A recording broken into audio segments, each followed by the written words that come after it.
Hello, good afternoon. Welcome to Newsbeat on Metro Television. We're coming to you live from the Ikua Bohima studios here at North Ridge. We'll continue with our stories now. President Akufo-Addo says he's unsure whether Aisha Juan was truly deported from the country. Now, speaking on some Stone City Radio on the first day of his Volta regional tour, the president acknowledged the influx of Chinese nationals in illegal mining trade and gave the assurance that work is being done to clamp down on the activities.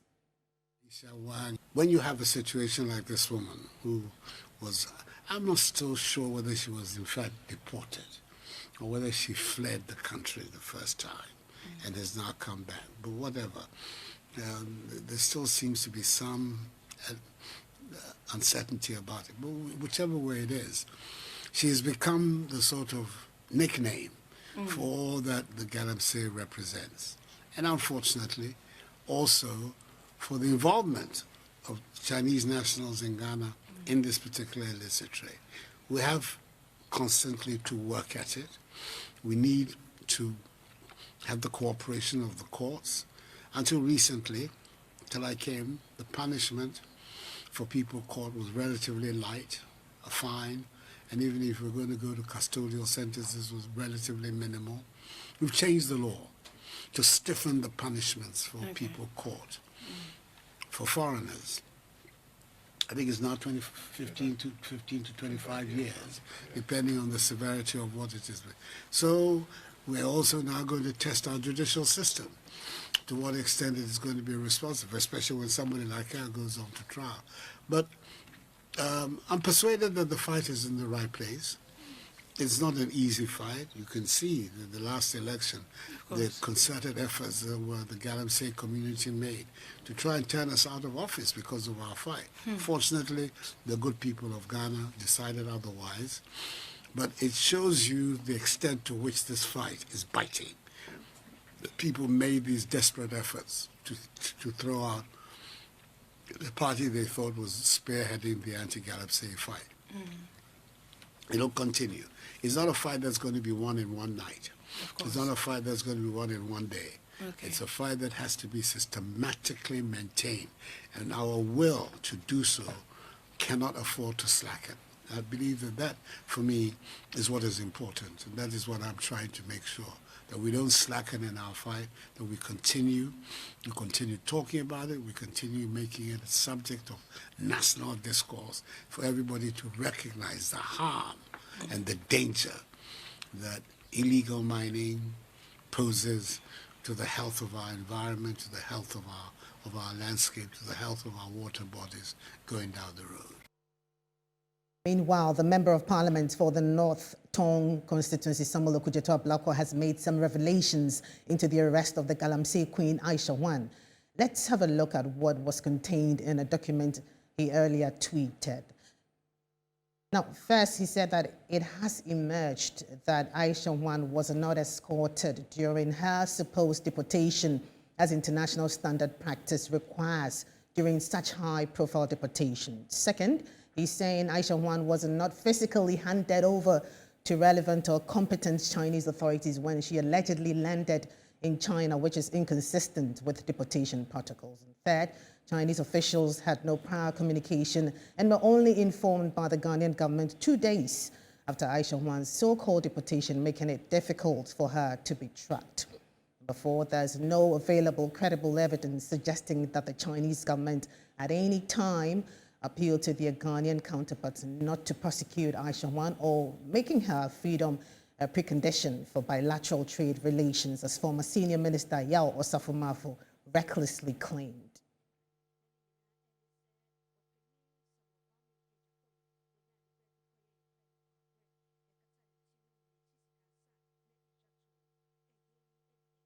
Security consultant Richard Kumado joins me on phone now for conversation.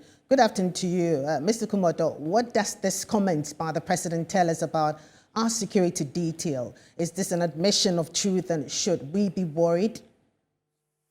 The president's position has been the position I've had for all these years in relation to Aisha Juan. You remember when the case of Aisha Juan came up, the president said we made a mistake by sending her away. And some people in his government believe that they know more than the president when it comes to geopolitics and international relations, and said the president should keep quiet. But it was right for her to be sent away.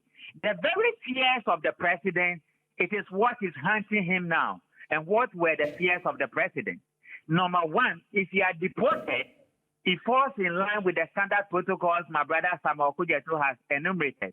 Two basic things about that procedure. You'll be given to immigration, and immigration does what they call indicting. They will indict you, and they will profile you. Between airport indicting and profiling, they flag your name, and your name shows that everywhere you will ever be in the world, particularly from the deporting country, that your documents have some tampered with by immigration officers. And it is the sole responsibility of the immigration officers to decide how many days and months you can spend out there before you come back.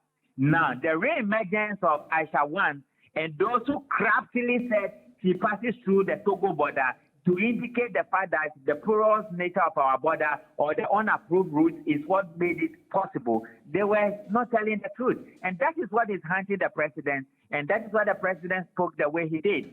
Some of us believe that it's either Aisha One didn't leave this country at all, or the standard protocols were not followed. And if you also remember point number 2, immigration officers in the second re-emergence of Aisha One said that Aisha One did not pass through Togo border. It means that somebody was not speaking the truth, and the president is bleeding. So it means somebody is not doing their job properly. No, it's even basic in security intelligence to say you want to do travel check on somebody. This travel check will confirm what has happened to this particular individual, particularly when we are talking about a sensitive person like Aisha One. Somebody was not telling the president the truth, and the president is now finding out the truth that probably Aisha One did not leave the country at all. Because if it does, official documentations from what Okudzeto Abrokwa is saying would have proved that Aisha One left. This is the day she left. This is the plane she took. This is the time she landed in China. And what were the protocol arrangements with the Chinese? So the president is bleeding, and I think he's speaking the truth for once. Now, the president once said that he will put his presidency on the line if the Galamsey fight fails. What more can he do to show his personal involvement in this matter? He did not put it down in the first place, and that was the major cause of all these issues. Once you are the head of the family, people must take you seriously. He put the presidency back in his pocket. He didn't put it down. And so in fraud prevention or in security management, the tone at the top is very critical and crucial.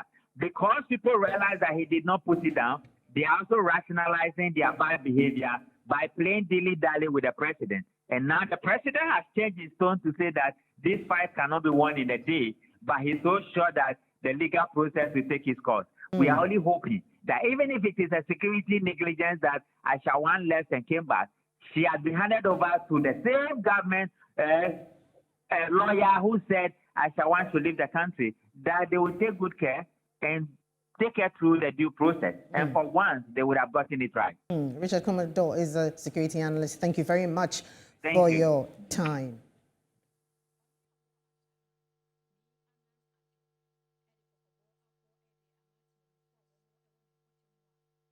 Meanwhile, Minority Leader Haruna Iddrisu says they will soon address the media on Aisha One.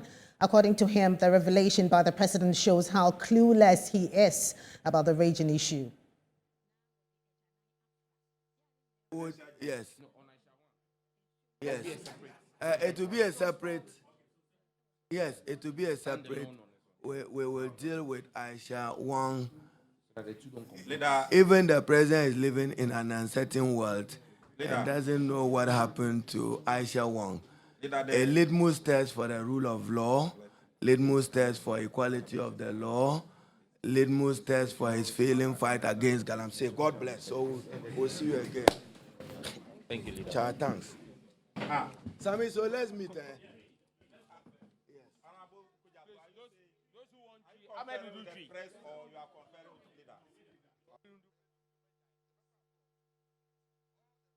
On the premise of the prosecution of Aisha One, Ken Ashigbe, chair of the Media Coalition Against Galamsey, is calling on the Attorney General to be just in serving the Galamsey kingpin her deserved sentence. we follow it, so that we do not have the situation like happened in Tampa in 2018, where Circuit Court Judge, the Judge Quick, gave some Chinese who had been arrested, gave them the minimum sentence for Ghanaian. We need to ensure that we follow the call that the president is making, that the judge who will sit on this case will make sure that once prosecution is successful, the maximum sentence will be granted happen. Not only that, this woman definitely is connected. We need to also expose, the rich in society, the well-connected in society, the powerful in society who are behind this Galamsey thing. If really we are going to solve this Galamsey thing, then we need to learn from the examples of Lee Kuan Yew, where people infringed on the law. It is the people who are close to him that were punished. So we need to make sure if we could find those who are comfortable, who are very well connected, even 5, 2, 3 of them, and jail them, the rest of the people will fall into line. Now, there have been growing concerns that the national identification system may not be as robust as it's been touted. This was after Galamsey Queen Aisha One managed to renew her card under the name N1, despite being deported in 2018. Head of Corporate Affairs at the National Identification Authority, Dr. Abudu Abdul Ganiyu, concedes there may be loopholes and says his outfit is yet to integrate its data with the Ghana Immigration Service, but says the process is ongoing. Comes to integration and harmonization, it is a process, it's not an event. We needed to build the database first. Now that database has been built.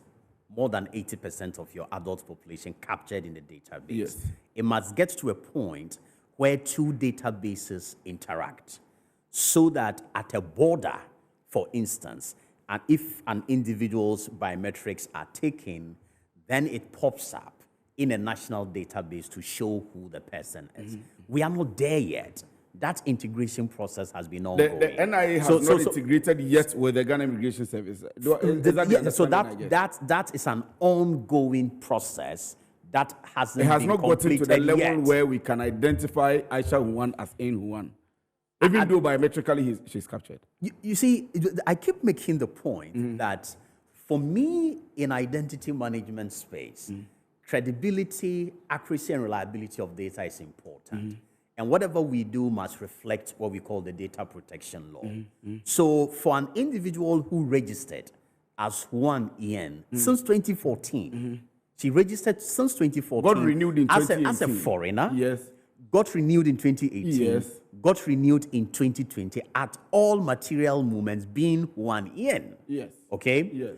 Now, if the person comes with a different passport, that now has a different name, one Rusia or Rusia One, changing the date of birth to 1975 something, now seeking to do an entirely new registration. The good thing about our system is that once the person places the fingers on the machine, exactly my point.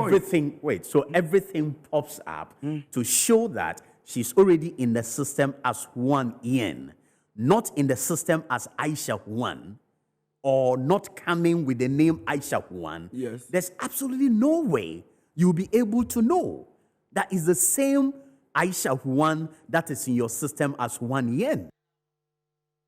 Away from that, the Attorney General, doubling as the Minister of Justice, Godfred Yeboah-Dame, has taken a swipe on allegation that the judiciary is unfair and biased in its dealings, premising his case on the verdict by the Supreme Court during the 2020's election petition verdict. According to the minister, the judiciary has shown consistency in its line of defense for the country.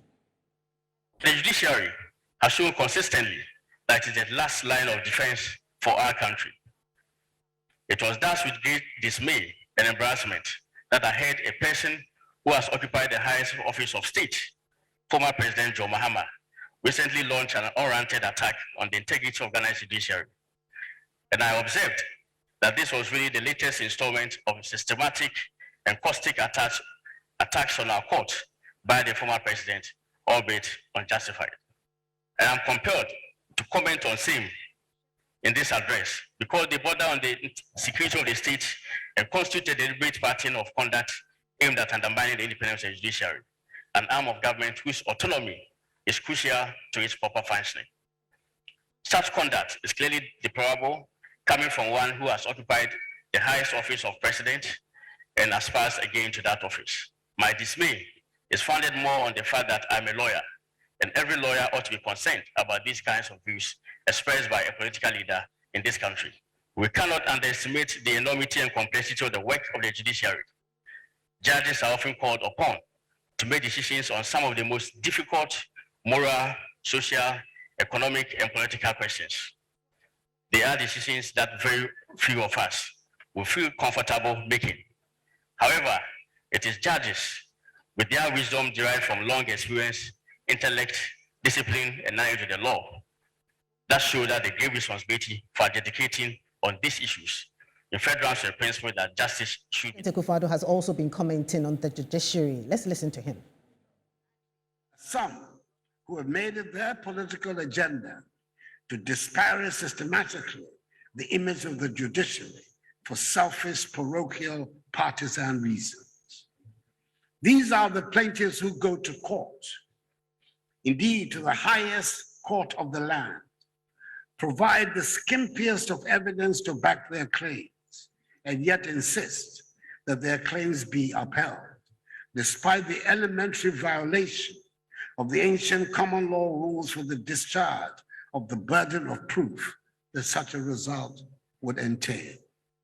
It is no wonder that their claims were unanimously dismissed 7-0 by the apex court. The result of this case is in stark contrast to the result of a similar one in 2013, when the unsuccessful plaintiffs managed to persuade 4 out of a 9-member court to find for them. And yet, the earlier plaintiffs chose not to wage a political war against the court. Ghana is governed in accordance with the rule of law and not on the basis of political considerations. It is important that all of us, especially us lawyers who cherish the democracy we are building, to say no to such persons and guard jealously our democratic way of life, which we have done so much to bring into being. Now, joining us via Zoom is spokesperson of the Ghana Bar Association, Xavier Kudze. Good afternoon to you, Mr. Kudze. Good afternoon. How are you? I'm very well, thank you. Now, you say that the comment by the Justice Minister was only an admonishment to lawyers, but he also used the Bar conference to criticize attacks on the judiciary by former President Mahama. Why then is this an issue?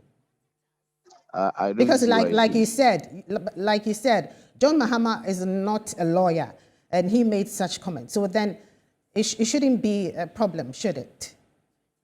Thank you for the opportunity. I think if you listen to the Attorney General's speech carefully, it is true he mentioned President Mahama in relation to the statement he made, but he also talked about lawyers at whose meeting that statement was made. And the president, former president, not being a lawyer, he expected the lawyers to have come out to say something about what he said. Yet they didn't do that. So when I heard people on other stations or even some commentators of NDC saying that we had offered him the AG platform to speak against or criticize the former president, I do not agree with that, because this is an annual gathering. This is an annual gathering of lawyers, and the Attorney General, being the official leader of the bar, must always come and address lawyers. So if he comes to address lawyers and he brings up that issue, I don't know why the focus is rather not on the lawyer's failure to speak to the former president that what he did ought not to have been the way he had done it. Because for me, he could have maybe written to a body like the Judicial Council and even Ghana Bar Association that these are my observations or these are the complaints I've heard people make. This is, even though it's a perception, can we deal with it? If we fail to deal with it, then you now can say that, okay, I've exhausted all the legitimate avenues of addressing the issue, then you can go and say such a thing. Because there are our fathers. They are the people who have to take over from one day. He's aspiring to be a president of this country. He's been a president before. It's the same judiciary that he will preside over should he win the election. So I don't think that it's the best to make such comment. We should all be circumspect and measured in what you say. Mr. Kudji, if the judiciary is unhappy with this statement by the former president, then at what point can one critique the work of the judiciary? Well, you see, as lawyers, we have formal means of doing these things. There's something we call the review of Ghana law. I believe the former president made a statement because he wasn't happy with how proceedings are conducted at the courts. Because his thinking was that he didn't see why there should be a unanimous decision by judges. But as I said, there's something called review of Ghana law. It's a journal. If you're a lawyer or anybody who has a certain understanding of the law and there's a judgment that you disagree with your knowledge of the law and understanding of the law, you write an article citing decided cases and conclude convincingly that with all these decisions that have been taken as precedents and your understanding of the law, you think that the judges ought to have given the decision the other way rather than what they've done. That is what is done, because that's the way we develop the law. But Mr. Mahama's comment was for the Chief Justice to wake up and not necessarily an attack on the judiciary, like people are saying. Well, if you call them unanimous FC, the Chief Justice didn't deliver judgment. No, we have you see, the Supreme Court decided that a single judge can take a decision.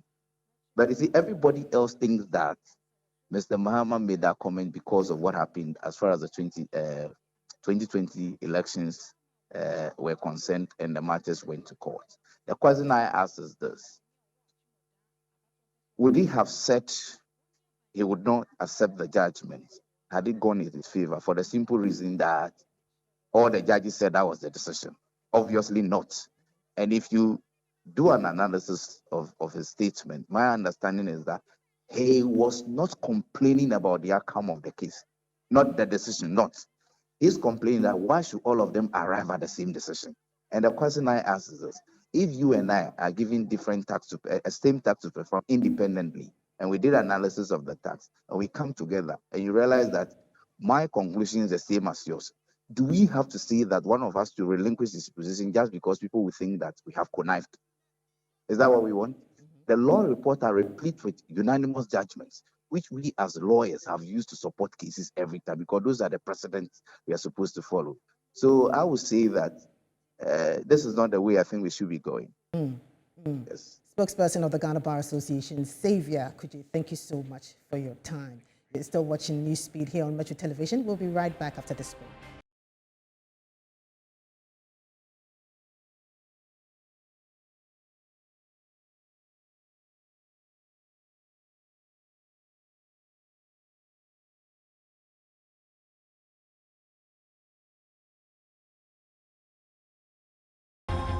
You're welcome back. Good to have you with us. Up next is Business with Winston Taki.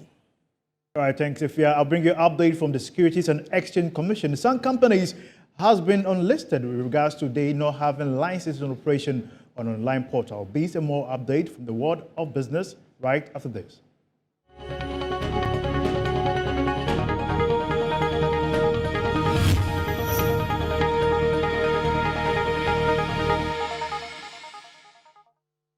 And now to a first business story. The Securities and Exchange Commission and Economic and Organized Crime Office, EOCO, have embarked on a joint investigations into activities of some entities largely operating via online channels. These online channels are said to have been operating without licenses, and customers are thereby warned to desist from engaging in any type or form of financial dealings with them.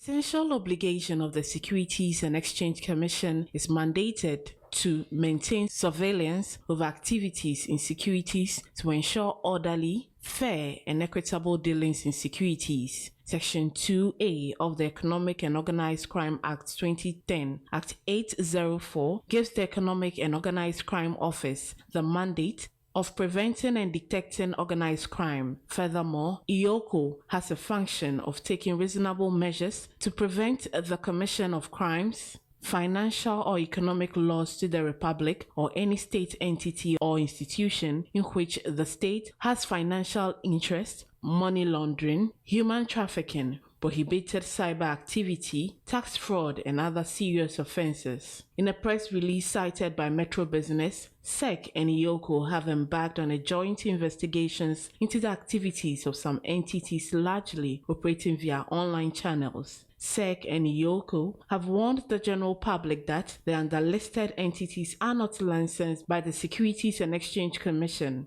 These companies are Patron Pay Ghana, CD Network Ghana, BitCash Investment, Solomax Group, Freedom Synergy, FX Cash Investment, Binomo Investment, HighPay, QuickN, LateN, Snap Finance, Facet Wealth Investment, Opay Investment, PayMe Financial Services, Passive Income, Yvonne Hansen Deals, and Alpha Pay. The general public is hereby advised to be vigilant and to desist from investing in all unlicensed investment products. Capital market operators, investors, and the general public should be assured that SEC, in collaboration with all relevant law enforcement agencies, is committed to ensuring the rigorous enforcement of all the securities laws for operation in the capital market to promote an orderly growth and development of an efficient, fair, and transparent securities market in which investors and the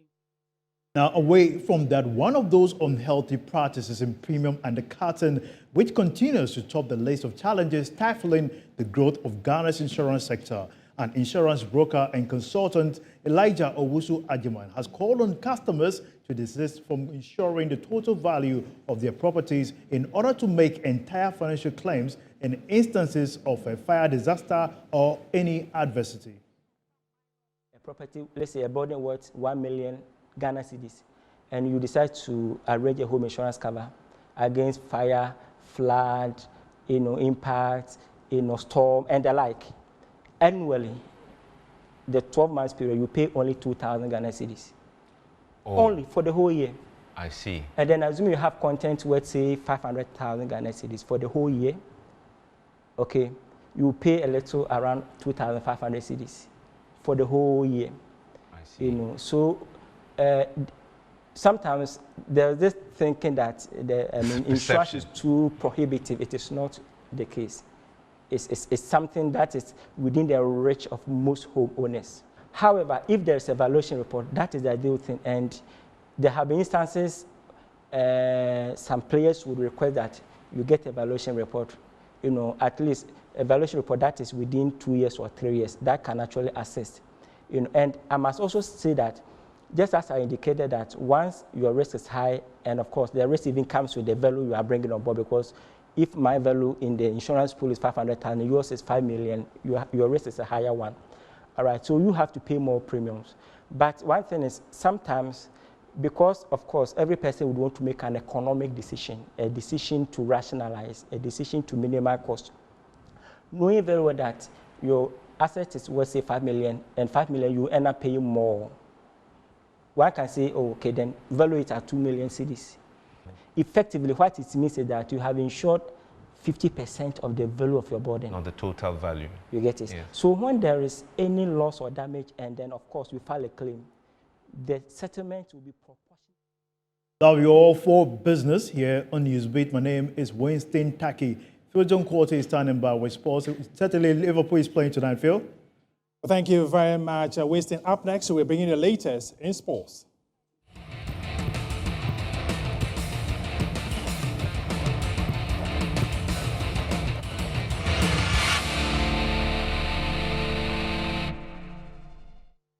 It's 51 past midday in the Ghanaian capital of Accra. My name is Phil John Quarter, and it's time for sports. Ghana is the defending champions. Asante Kotoko secure a vital win in the CAF Champions League preliminary game played in the Benin capital, Cotonou, yesterday after beating Kadiogo by a goal to nil. Isaac Opoku's late strike secured the win for the Reds. Let's hear the reaction from Chief Executive Officer of Kotoko, Nanayao Amponsan, and Ghana's ambassador to Benin, Christian Churchill. Mommy came to encourage us, and she said we should score a beautiful goal, as beautiful as her daughter. And I must confess, Mommy is the best person I've ever watched football with. You know, all the times she says, calm down.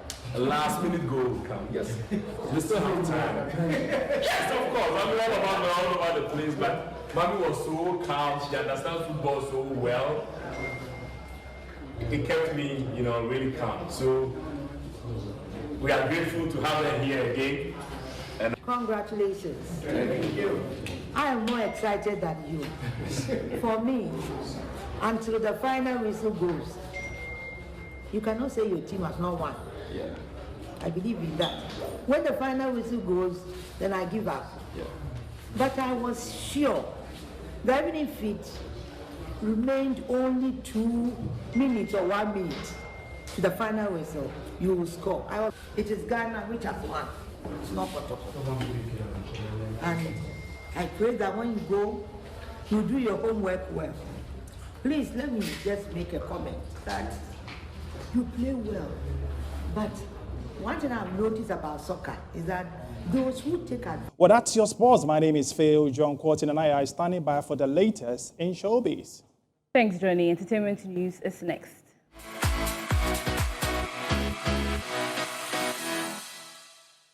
My name is Nanaya Tanobwache. Now, Ghanaian rapper Black Sherif has secured his first global nomination at the 2022 BET Hip Hop Awards, which is scheduled to take place on September 30th, 2022 at Cobb Energy Center in Atlanta.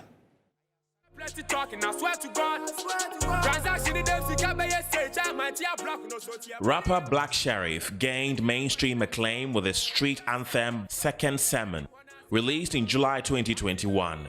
With his catchy hooks and choruses, he has garnered over 100 million streams on Audiomack, while his music tops charts and is played everywhere from influencer videos on social media to NBA All-Star games. The KTT hitmaker has been nominated in the coveted Best International Flow category, with stiff competition from UK's Nax and Central C, South Africa's Blackie, Francis Benjamin S, and LeJuice, Nadia Nakai from Zimbabwe, Tasha and Tracy from Brazil, and Havaya Mighty from Canada.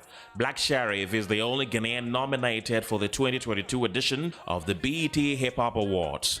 Rapper Sarkodie is the first Ghanaian to be nominated in the Best International Flow category since its inception and won the award in 2019. The 2022 BET Hip Hop Award is scheduled to take place on September 30th, 2022 at Cobb Energy Center in Atlanta. Away from that, Ayodeji Balogun, better known as Wizkid, has once again made history as the first African artist to perform as the headlining act at Rolling Loud event, one of the biggest hip-hop festivals in the world. According to the Grammy award-winning artist, collected $1 million for the occasion. Nigerian superstar Wizkid continues to take Nigerian music globally, with headlining several concerts overseas, bagging several awards, and receiving recognitions. Wizkid's latest feat was becoming the first African artist to headline Rolling Loud, the world's largest hip-hop festival, which, according to reports, the artist was paid $1 million for the festival. The night also saw a first-ever performance from Wizkid's latest efforts on Chris Brown's Call Me Every Day, which had the audience singing along. In 2019, American musicians Future and Travis Scott each got $1 million for their Rolling Loud performance.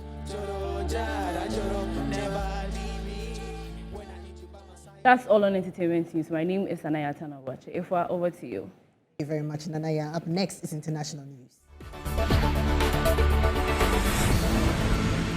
About 60,000 people packed a stadium in Kenya's capital to witness William Ruto's inauguration as president following his election win last month. At least 8 people are reported to have been injured in a crash as they jostled to enter the stadium in Nairobi.